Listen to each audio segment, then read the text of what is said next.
Praise the lord. ఈరోజు దేవుని వాగ్దానము, నేను నీకు తోడై ఉన్నాను, నీకు హాని చేయుటకు ఎవడును నీ మీదకి రాడు. అపోస్తల కార్యములు 18వ అధ్యాయము 10వ వచనము. ప్రియ సహోదరి సహోదరులారా, అపోస్తుడైనటువంటి పౌలు గారు కొరింథీ పట్టణానికి వచ్చినప్పుడు ఎన్నో సవాళ్లను, వ్యతిరేకతలను, ఎన్నో అవమానములను, నిందలను ఎదుర్కొన్నాడు. శారీరకంగా, మానసికంగా ఎంతగానో అలసిపోయి భయపడుతున్నటువంటి సమయంలో దేవుడు అతనికి దర్శనమిచ్చి, నేను నీకు తోడుగా ఉన్నాను కనుక నీకు హాని చేయడానికి ఈ పట్టణంలో ఎవ్వరు కూడా నీ మీదకి రారు అని చెప్పి గొప్ప వాగ్దానాన్ని ఇచ్చి అతన్ని బలపరుస్తున్నాడండి. నిజమే, ఈనాడు మన జీవితాల్లో కూడా భయాలు, ఆందోళనలు, శోధనలు, ఇబ్బందికరమైన పరిస్థితులు ఎదురైనప్పుడు మనుషులు ఇచ్చే మాటలు లేదా మనుషులు చెప్పే మాటలు మనలను ధైర్యపరచకపోవచ్చేమో, కానీ దేవుని యొక్క వాక్యము మనకి ఎల్లప్పుడూ ప్రతి క్షణము ధైర్యమును ఇస్తూనే ఉంటుంది. ఇక్కడ పౌలు ఒంటరివాడు కాదు, సర్వశక్తిమంతుడైనటువంటి దేవుడు అతనికి తోడుగా ఉన్నట్లుగానే మన జీవితాల్లో, నీ జీవితంలో కూడా ఈనాడు వ్యాధి, బాధ లేదా శోధన, శ్రమలు వచ్చినప్పుడు ఆయన నిన్ను విడిచిపెట్టలేదు, నీ కుటుంబాన్ని త్రోసివేయలేదు అన్నటువంటి సత్యంను నువ్వు జ్ఞాపకం ఉంచుకోవాలి. ఆయన ఇమ్మానుయేలుగా ఎల్లప్పుడూ కూడా తోడుగా ఉండి నడిపించే దేవుడు. శత్రువులు ఎంతమంది ఉన్నా దేవుని యొక్క అనుమతి లేకుండా నీకు, నీ కుటుంబానికి ఏ హాని కూడా జరగదండి. పౌలును వ్యతిరేకించినటువంటి వారు ఆ ప్రాంతంలో చాలామంది ఉన్నప్పటికీ దేవుడు అతని చుట్టూ రక్షణ కవచాన్ని ఏర్పరిచాడు. భక్తుడైనటువంటి దావీదు గారు అంటున్నాడు కదా, ఇశ్రాయేలును కాపాడేవాడు కునుకడు, నిద్రపోడు. నిజమే, ఆయన కునుకక, నిద్రపోక నిన్ను, నీ కుటుంబాన్ని, నీ కలిగినటువంటి సమస్తాన్ని రక్షించి కాపాడి నడిపించే దేవుడు. కొరింథు పట్టణం అంతా కూడా పాపముతో నిండినప్పటికీ అక్కడ రక్షించబడవలసినటువంటి వారు, మారు మనసు పొందవలసినటువంటి వారు, నిజదేవుణ్ణి తెలుసుకోవలసినటువంటి వారు చాలామంది ఉన్నారని ఆయనకు తెలుసు కనుక ఈనాడు నీ చుట్టూ ఉన్నటువంటి పరిస్థితులు ఎంత దారుణంగా ఉన్నా కూడా నీ పట్ల దేవునికి ఒక గొప్ప ప్రణాళిక ఉన్నది అన్నటువంటి సత్యాన్ని నువ్వు గుర్తెరగాలి. కనుక భయపడి మౌనముగా ఉండకుండా దేవుని సన్నిధిలో మోకరించి ప్రార్థిస్తూ వాక్యమును చేతపట్టుకొని, వాగ్దానములను చేతపట్టుకొని, శ్రమ అయినా, హింస అయినా, ఇరుకులైనా ధైర్యముతో దేవుని సన్నిధిలో ఆత్మీయ ప్రయాణాన్ని మనము కొనసాగించాలి.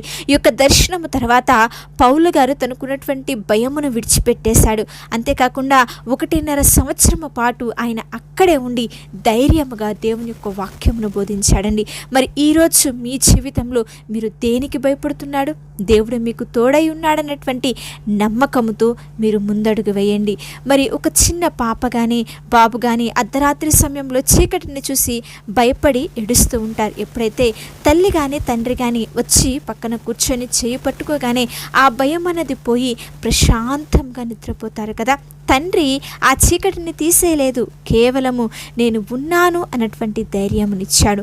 అలాగే సజీవుడైన దేవుడు మన సమస్యలను, నువ్వు అనుభవిస్తున్న వేదనలు, ఇబ్బందికరమైన పరిస్థితుల్లోనూ వెంటనే తీసేయకపోయినా నేను నీకు తోడుగా ఉన్నాను, ఆ శ్రమలో నేను నిన్ను నడిపిస్తాను, నిన్ను బలపరుస్తాననేటువంటి దేవుని యొక్క వాక్యము, ఆయన వాగ్దానమే మనలను నడిపిస్తూ మన జీవితాల్లో ఎంతో గొప్ప ధైర్యమును, ఆదరణను అనుగ్రహిస్తుందండి. మరి మోషే గారి తర్వాత యెహోషువ ఇశ్రాయేలును నడిపించే బాధ్యతను తీసుకున్నప్పుడు యెహోషువ మొదట భయపడ్డాడు. అప్పుడు దేవుడు, నేను మోషేకి తోడై ఉన్నట్లుగా నీకు కూడా తోడై ఉంటాను, నిన్ను విడువను, ఎడబాయను, భయపడవద్దు అని చెప్పి ధైర్యపరిచి మరి ఇశ్రాయేలు సమూహాన్ని నడిపించడానికి ఎంతో గొప్ప ధైర్యంను యెహోషువకు అలనాడు దేవుడు అనుగ్రహించాడు. అలాగే ఒక డేగ ఆకాశంలో తిరుగుతూ కోడి పిల్లలను పట్టుకోవాలని చూస్తున్నప్పుడు తల్లి కొడి ముందుగానే గమనించి ఒక చిన్న శబ్దము చేస్తుంది. వెంటనే పిల్లలన్నీ కూడా తల్లి రెక్కల క్రిందకు వచ్చి దాక్కుంటాయి. ఆ రెక్కల క్రింద ఉన్నంతసేపు డేగ ఆ పిల్లలకు ఏ హాని కూడా చేయలేదు. అలాగే మన జీవితం కూడా ఆయన రెక్కల చాటున మనము రాగలిగినట్లయితే, ఆయనను ఆశ్రయముగా చేసుకోగలిగినట్లయితే మనము ఎంతో సురక్షితము, భద్రముగా నివసించగలుగుతాము. ఆయన అనుమతి లేకుండా సాతాను కానీ, ఏ మనుష్యులు కానీ నీకు ఎలాంటి హాని కూడా చేయలేరు. కనుక ప్రియ సహోదరి సహోదరులారా, ఈరోజు దేవుడు అపోస్తలుడైనటువంటి పౌలుతో మాట్లాడినట్లే నీతోనూ నీ కుటుంబంతోనూ మాట్లాడుతున్నాడు. ఏంటో తెలుసా?